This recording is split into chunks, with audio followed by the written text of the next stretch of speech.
What part of the US are you currently in?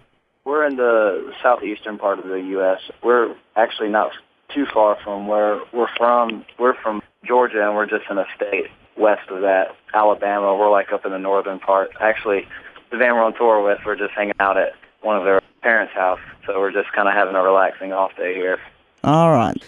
Did you guys actually do the Vans Warped over in America? We did it back in 2011. We did about 2.5 to 3 weeks of it. Yeah. We started on the East Coast and got to go down to Florida. Went out. We got to go all the way across, like through the Midwest, and then out pretty much the whole East Coast, which was cool. We got to do like Washington, Oregon. We got to do like Southern California, like most of the California days. So it was pretty rad. How long have you guys actually been together? Veara, I've been in the band since 2008, but the three other members, Patrick, Brittany, and Brian, have actually been playing together since about 2003. So about 10 years, pretty much 10 years. And have you been to Australia before? We did the Soundwave Festival back in 2011. Oh, yeah. The same year we did Warped in the US, actually. Now you're swapping over. You do realise that we haven't had the Vans Warped tour since around 2001 in Australia. Yeah, that's what I hear. It's been a really long time since, and this is like the first time it's coming back. We're really excited to be a part of the first one to be back in that many years, so that's pretty cool. Yeah, we're very excited to have it back. It's a very cool tour. What are you most looking forward to when you do get over here? You going to have a few days off? Well, yeah, we actually have, I think we have some days off. I don't know. I believe we're doing some side shows. I'm not really sure about that, but I think we have some days off around like the Sydney area and stuff, and we've been to Sydney before, so we'll be checking all that out. And I believe they'll have a restaurant called Lord of the Fries. We didn't get to eat there last time we were there, so we want to eat there and check out all the food and stuff. Right, cool. Cool for them that the American bands that want to go and eat there. Yeah, well, we don't have that here, so. So what is it that inspires Veara's songwriting?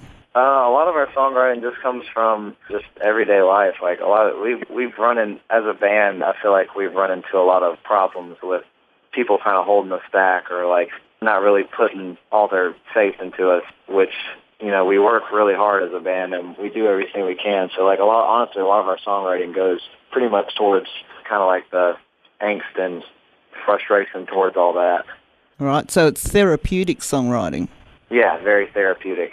That is, yeah, nail on the head. Well, no, that's good to know. It's always nice to know where, you know, because everyone interprets songs their own way, but it's nice to know where they're coming from the band. Yeah, and I feel like we try to write our songs somewhat universal to where, like, you know, if whoever's listening to it, you know, they can relate it to whatever situation they might be in. That's similar to what we're going through, you know. It's like we're really into, like, making sure our music is relatable to the people that enjoy our band, because that's the reason you listen to music, is because you want to hear something that you can relate to, you know. Yeah, and there's a lot of roadblocks in the world today, so that's good. Yeah, and definitely. You guys, I mean, it's not only like getting it off your chest, you're actually probably reinforcing your own belief in keeping going. Yeah, exactly. It's just kind of like, it's getting things off our chest and putting our foot down at the same time, saying that, hey, you know, we know what we're getting ourselves into, and we know, you know, we're aware of how we're living our life, and we're not going to change it for anybody because we're doing it for us, you know. Yeah. So with all the festivals and probably constant touring that you do, what is like your most memorable moment of maybe playing with someone or meeting someone that you admired?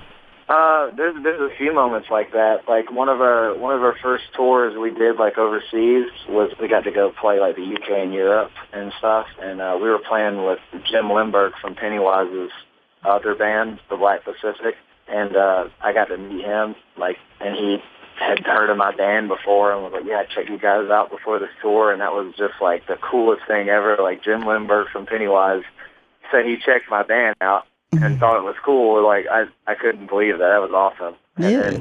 And then we played a festival in Belgium where we had like 2,000 kids come out for our set, and we didn't have, like, there wasn't any barricade and stuff, so there was a bunch of stage dives and everybody coming up and singing in the mic with us real quick and jumping off stage. It was one of the craziest shows we've ever played, and next time if we play that, it's the Grows Rock Festival. If we ever play, which is in Belgium, and if we ever do that again, I hope we play the stage that doesn't have a barricade, because it was awesome. Well, I was just going to ask, actually, from a band point of view, when the crowd is really going off like that and there's a lot of stage diving, do you ever get concerned that someone might get injured, or do you just get off on the energy and excitement? It's a little bit of both, because our hometown shows are some of the craziest shows we ever play, and it's just like a stage dive fest. Like, it's just, there's not like a moment that goes by at our hometown shows where somebody's not jumping off the stage. So, I mean, it's something you can feed off of, but it does get a little concerning every now and then. They usually get back up and, run around and go do it again, so it's all good. Yeah. I guess they're indestructible when it comes to that kind of stuff. Well, I personally am very excited that the Used are involved in the Warped Tour. Who are you excited to be playing with? There's a lot of bands playing. There's, off the top of my head, New Found Glory, which is like a big inspiration of ours, and we've met those guys a few times, and they're always really cool. Actually, last time we played in Australia, they played for the Soundwave Festival, and so I can't wait to see them. And then there's another band, a hardcore band called Hatebreed, and I love them. They're super awesome, so I can't wait to see them. And we've actually played a festival with them before, so can't wait to see them again. Yeah, very exciting times. Have you released an album or anything recently, or are you working on one? We just put out a new record back in September on the 24th. We put out this record. It came out on Epitaph Records. It's called Growing Up Is Killing Me. Oh, yeah, yep. And it was a long process to get it out just because we were kind of having some trouble with people we were working with that weren't involved with our label, like some other, like outside, like booking agent troubles and stuff. And it was just kind of, we were having troubles like getting all that kind of stuff worked out, and then we eventually got it all worked out, and now we're booked up till the end of the year. So it all panned out in the end. But yeah, we just put out that record, and we're super stoked on it. And I don't know, we gave it everything we got, and then just to finally see it out, like released and stuff, and people like responding to it and hearing it is really awesome. Yeah. And when you do have the talent and the know-how to make music, that really is the easy part of the industry, isn't it? It's all the stuff that goes on around getting out there and getting heard that makes it difficult. Yeah. I mean, honestly, that's one of the hardest parts is just getting out there. Like, I mean, if you just stick to it and, you can get out there, but just getting people to hear you, because I guess there's so many bands, and like, sometimes people overlook bands because they're like, oh, it's just another band or just another whatever, So you have to work really hard to be able to stick out, and you have to really show your work ethic to get people to appreciate you. And people can actually go and like your Facebook page themselves if they go to facebook.com/Veara Band. Yeah. That's pretty much, I would say that's the go-to place to figure out info on what's going on with us. Yeah, I've still got a couple of minutes, so I'm going to ask you why the name Veara. Oh, that's a very funny story, actually. And so there's this music shop in Augusta, and it's called Jay's Music.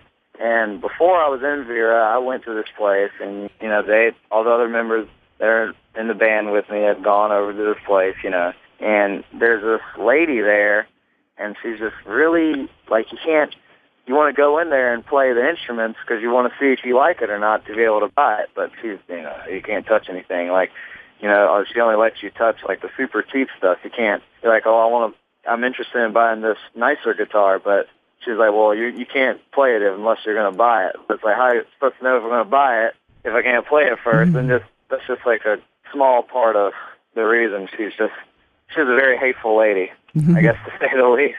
So I get super frustrated with her and stuff. And so when Brian and Patrick and Brittany started the band about 10 years ago, they were in high school.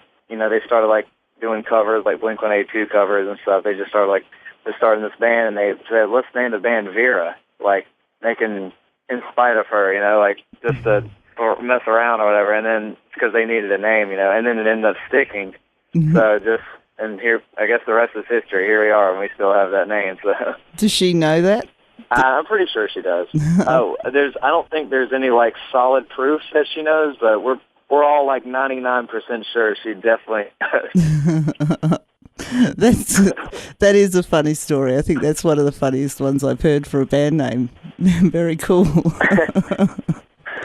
We're running out of time now. I've actually gone a bit over time, but it's been fantastic talking to you, and I very much look forward to seeing you when you come out here, and I do hope you get to do some of these side shows and actually get a few days off to go and, cuddle a koala and things like that. That would be awesome. Yeah. Yeah, it was great. Thanks. Goodbye. All right. Goodbye.